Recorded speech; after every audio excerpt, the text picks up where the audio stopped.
राजधानी जयपुर से बड़ी खबर आ रही है। जेएनयू चांसलर संदीप बख्शी के खिलाफ हत्या का मामला दर्ज हुआ है। महिला की संदेहास्पद मृत्यु के मामले में यह मामला दर्ज हुआ है। जयपुर की महानगर मजिस्ट्रेट संख्या 8 की अदालत के आदेश से ये एफआईआर दर्ज हुई है। हत्या और साक्ष्य मिटाने के आरोप में ये एफआईआर दर्ज की गई है। एडवोकेट पवन शर्मा के जरिए परिवाद पेश किया गया था। मृतका के भाई पुनीत खंडेलवाल की ओर से परिवाद पर यह आदेश जारी हुए हैं। तो जेएनयू के चांसलर के खिलाफ हत्या का मुकदमा 30 अक्टूबर 2024 को दिवाली के दिन ऑफिस में बुलाकर जलाने का आरोप लगा है। 24 नवंबर को जेएनयू अस्पताल में मृतका की मौत हो गई थी और परिवार में आरोप बर्न यूनिट नहीं होने के बावजूद ले जाया गया जेएनयू।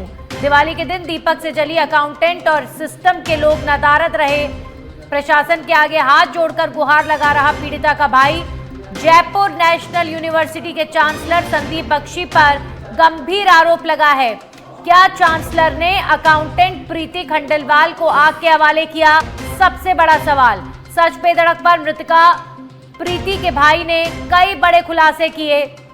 कैसे दिवाली के दिन प्रीति को बुलाया गया था स्कूल? जयपुर के जवाहर नगर थाने में ये सनसनीखेज मामला सामने आया है। राजधानी में अकाउंटेंट प्रीति को क्या किसी ने आग के हवाले किया था? क्या जेएनयू चांसलर संदीप बख्शी ने प्रीति को आग के हवाले किया था? क्योंकि प्रीति का परिवार, प्रीति का भाई ये गंभीर आरोप लगा रहा है और उसके बाद प्रीति की मौत हो गई थी। दिवाली के दिन प्रीति आग से झुलस गई थी और उसके बाद उसे अस्पताल ले जाया गया था, जेएनयू हॉस्पिटल ले जाया गया था, जहां पर प्रीति की मौत हो गई थी। तो क्या चांसलर ने अकाउंटेंट प्रीति खंडेलवाल को आग के हवाले किया था? ये बेहद संदेहास्पद है मामला। और अब इस मामले में जो परिवार है वो गुहार लगा रहा है न्याय की। कैसे आखिर दिवाली के दिन प्रीति को बुलाया गया था स्कूल और आखिर कैसे जली थी प्रीति? क्या उसे आग के हवाले किया गया था? क्या इसमें जेएनयू चांसलर के खिलाफ जो आरोप लग रहे हैं, जो गंभीर आरोप लग रहे हैं हत्या के, उनमें सच्चाई है? अगर सच्चाई है तो इस मामले में अभी तक इतनी लेट लतीफी क्यों हुई? बहुत सारे गंभीर सवाल हैं जो अकाउंटेंट प्रीति की मौत से जुड़े हुए हैं, जिनके जवाब समय रहते तलाशे जाने चाहिए। जेएनयू चांसलर संदीप बख्शी पर प्रीति की हत्या का आरोप लगा है। जेएनयू चांसलर पर यह आरोप लग रहा है कि उन्होंने अकाउंटेंट प्रीति को आग के हवाले किया था। दिवाली के दिन प्रीति जल गई थी और उसके बाद अस्पताल में इलाज के दौरान प्रीति की मौत हो गई थी। मृतका प्रीति के भाई ने कई बड़े खुलासे किए हैं। आखिर कैसे दिवाली के दिन प्रीति को स्कूल बुलाया गया, उसके बाद प्रीति जल गई थी, उसके कुछ कारण क्लियर सबके सामने नहीं आ पाए थे। और अब जो प्रीति का भाई है वो न्याय की गुहार लगा रहा है और उसने जेएनयू के चांसलर के खिलाफ हत्या का केस दर्ज करवाया है। अब इस मामले में सबसे बड़ा सवाल ये है कि इतना गंभीर आरोप लग रहा है संदीप बख्शी के खिलाफ, आखिर कार्रवाई क्या? मैं पहले से ये एक मेडिकल इतला थी कि एक महिला दीपक के अपने दुपट्टे से आग लगने से और जल के और दौरान इलाज वो एक्सपायर होगी। एक्सपायर होने पे मर्ग दर्ज हुआ। मर्ग संख्या 22/24 दर्ज होने पर उसकी जांच और उसकी पंचायतनामा और लाश सुपुर्दगी और सब कुछ हो गया। उस समय तक परिवादी ने कोई किसी प्रकार की रिपोर्ट नहीं दी और न ही पोस्टमार्टम करवाया। उसके पश्चात न्यायालय से 156(3) में ये इस्तगासा भिजवाया, 175(3) में, और उसके इस्तगासे के ऊपर ये प्रकरण दर्ज हुआ है। जांच चल रही है और परिवादी से नोटिस वगैरह अपनी जांच में गवाह सबूत पेश करने के लिए बताया है, जो परिवादी उपस्थित हुआ नहीं है। और जांच जैसी सूरत होगी कार्रवाई की जाएगी, विधि अनुसार कार्रवाई। जयपुर नेशनल यूनिवर्सिटी के चांसलर संदीप बख्शी पर हत्या का एक मामला दर्ज हुआ है और इस मामले में परिवादी यानी कि शिकायतकर्ता एक पीड़िता के भाई, जिसे जलाकर मार दिया गया, उनके भाई शिकायतकर्ता पुनीत खंडेलवाल मेरे साथ हैं। पुनीत जी, क्या पूरा घटनाक्रम था? क्या हुआ आपकी बहन के साथ में कि इतना एक ये नृशंस पूरा मामला हुआ जिसमें आपकी बहन को आग के हवाले किया गया? वो भी दिवाली के दिन, जब पूरा देश जगमग होता है लोगों के घर में दीप जलते हैं। हाँ, और उसी दीप से मेरी बहन को जलाकर मार दिया गया। मेरी बहन पिछले विगत 5 वर्षों से उस यूनिवर्सिटी के अंदर अकाउंट्स और फाइनेंस का काम देखती थी। वो बहुत ये इस तरीके का काम था जिसके अंदर बहुत सारे फाइनेंशियल ट्रांजैक्शंस इन्वॉल्व होते हैं। बड़े जानकारी रहती है पूरी कि किस प्रकार का वित्तीय मामला चल रहा है। वो प्रोफेशन से चार्टेड अकाउंटेंट थी और विगत 5 वर्षों से उसी यूनिवर्सिटी के अंदर JNU के अंदर अकाउंट्स और फाइनेंस का काम देखती थी। दिवाली के 6 दिन उस पर आने का दबाव बनाया गया। मेरे पास में इसका सबूत भी है और एक व्हाट्सएप मैसेज भी है जो ग्रुप पे डाल के दिवाली वाले दिन उसको बुलाया गया। बुलाने के बाद में 4:30 बजे समथिंग मेरे पास में वो मेरी सिस्टर जाना नहीं चाहती थी। उसने आके पापा से कहा कि पापा मुझे संदीप बख्शी जी ने बुलाया है और मुझे वहां पे जाना पड़ेगा। मेरे पापा ने भी उसको काफी रोका कि दिवाली वाले दिन 6 दिन कौन जाता है, दिवाली है, दिवाली वाले दिन सभी की छुट्टी होती है, तो दिवाली वाले दिन जाने का क्या सेंस है। बोले नहीं, संदीप बख्शी जी ने मुझे जबरदस्ती से बुलाया है और मुझे जाना ही पड़ेगा, ऐसा मुझे कहा गया। दबाव बनाया गया पूरी तरीके हाँ, से। मतलब इस तरीके से दबाव बनाया गया कि मेरी सिस्टर को 1% भी जाने की इच्छा नहीं थी, लेकिन इसके बावजूद उसने बोला कि पापा ठीक है, अब इनका इतना प्रेशर है तो मुझे वहां जाना पड़ेगा क्योंकि मैं वहां पे काम करती हूं। जाने के बाद में करीब 4:50 पर समवेयर अराउंड मेरे पास में कॉल आया मेरी सिस्टर का ही कि भाई मैं बहुत जल गई हूं। आपकी बहन यहाँ से गई कितने बजे थी? मेरी बहन यहाँ से समवेयर अराउंड 3:30 बजे गई थी, 3:30 से 4 बजे। और इसे कॉल आया मेरे पास में 5:30-40 पे, क्योंकि हम दिए जलाने की घर पे प्रिपरेशन कर रहे थे। 6 बजे समथिंग का मुहूर्त था, 5:40 पे मेरे पास में कॉल आया था और हम उस समय दीपक जलाने की प्रिपरेशन हमारी चल रही थी घर पे। और उसी समय मेरे पास में कॉल आया कि भाई मुझे बचा ले, इन लोगों ने मुझे जला दिया है। जब मैंने पूछा कि क्या हुआ तो उसने मुझे बताया कि मुझे बिल्कुल कुछ नहीं पता, मेरे को आग लग गई है, मेरे पूरे शरीर में आग लग गई है। तो मैंने बोला कि मैं संदीप बख्शी जी को मैं फोन करता हूं। तो मैंने संदीप बख्शी जी को कांटेक्ट करने की कोशिश की, पर संदीप बख्शी जी ने मेरा कोई कॉल नहीं उठाया। उसके बाद में उसके ऑफिस के सह स्टाफ विमल कुमावत से मेरी बात हुई और मैंने उसको कहा कि आप इसे SMS हॉस्पिटल में लेके जाओ।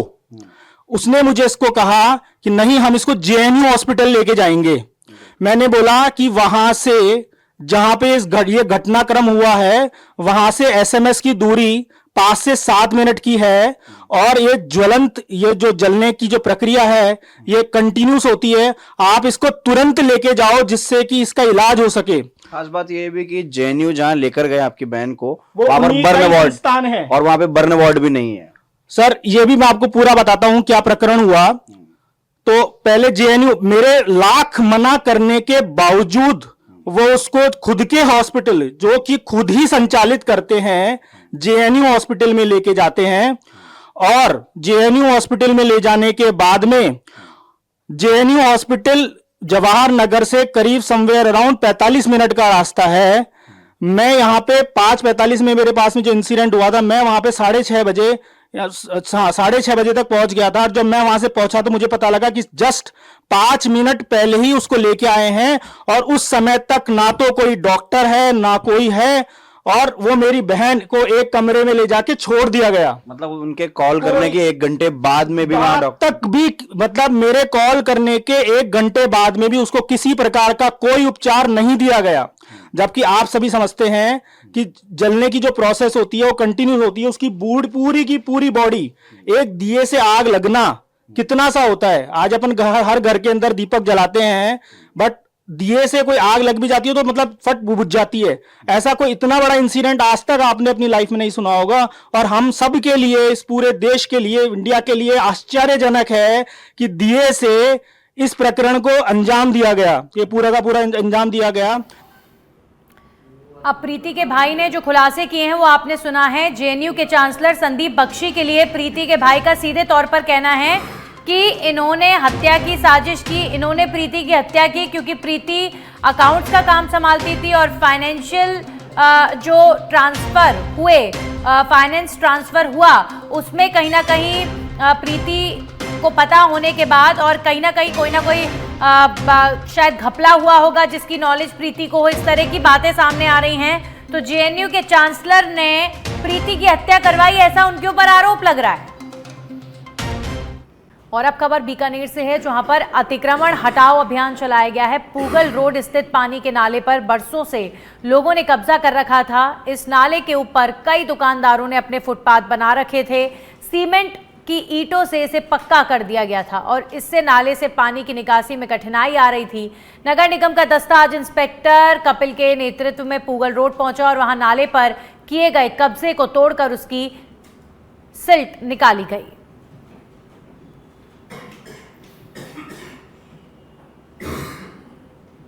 वहीं झुंझुनू के सिंघाना से बड़ी खबर। सिंघाना में ज्वेलरी की दुकान से लाखों का आभूषण पार हुआ है। युवक सोने के आभूषण लेकर रफू चक्कर हो गया।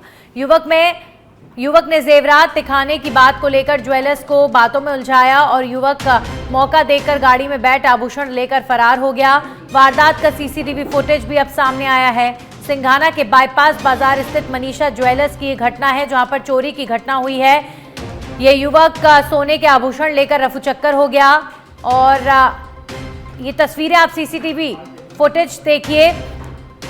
ये जो आरोपी है किस तरीके से सोने की ज्वेलरी लेकर अपनी गाड़ी में बैठा और वहां से रफू चक्कर हो गया। वहीं अब खबर झुंझुनू के पिलानी से है। चुरावा पिलानी मार्ग पर चलती कार में आग लग गई। सूचना के बाद मौके पर दमकल की गाड़ी भी पहुंची और शॉर्ट सर्किट के कारण आग लगना बताया जा रहा है। कार में आग लगी है और सूचना के बाद जब पिलानी पुलिस पहुंची, उसके बाद पुलिस ने यातायात को सुचारू कराया क्योंकि कार में आग लगने के बाद ये जो रोड है वो ब्लॉक हो गई थी। उसके बाद समय रहते कार की आग को बुझाया गया और ट्रैफिक को वहां से रवाना किया गया। दिनांक 15/1/25 को सूचना मिली थी कि पिलानी और देव रोड के बीच में कोई गाड़ी में आग लगी हुई है। ये करीब 1:10 के बीच की बात है। तो तुरंत फायर ब्रिगेड को फ़ोन किया। फायर ब्रिगेड की गाड़ी आ गई, मौके पर पहुंची, देखा कि गाड़ी में आग लगी हुई थी। गाड़ी के बारे में पूछताछ की तो गाड़ी मालिक रणवीर, जो एक्स कैप्टन बताया था अपने आप को, उन्होंने बताया कि वो गाड़ी लेके जा रहा था, चलती गाड़ी। अब खबर हनुमानगढ़ से है, जहां पर छात्राओं को स्कूटी में पेट्रोल ना होने और बैटरी डाउन होने से समस्याओं का सामना करना पड़ा। आपको बता दें कि टाउन में स्कूटी वितरण कार्यक्रम आयोजित हुआ था, जिसके बाद कई छात्राओं के परिजन पेट्रोल पंप से पेट्रोल लाते हुए दिखाई दिए, जिस पर स्कूटी योजना के नोडल अधिकारी ने पेट्रोल खत्म होने और बैटरी डाउन होने को गलत बताया। वहीं उन्होंने कहा कि कंपनी प्रतिनिधियों ने पेट्रोल भरवाया है और छात्राओं को हेलमेट भी वितरित किए गए हैं।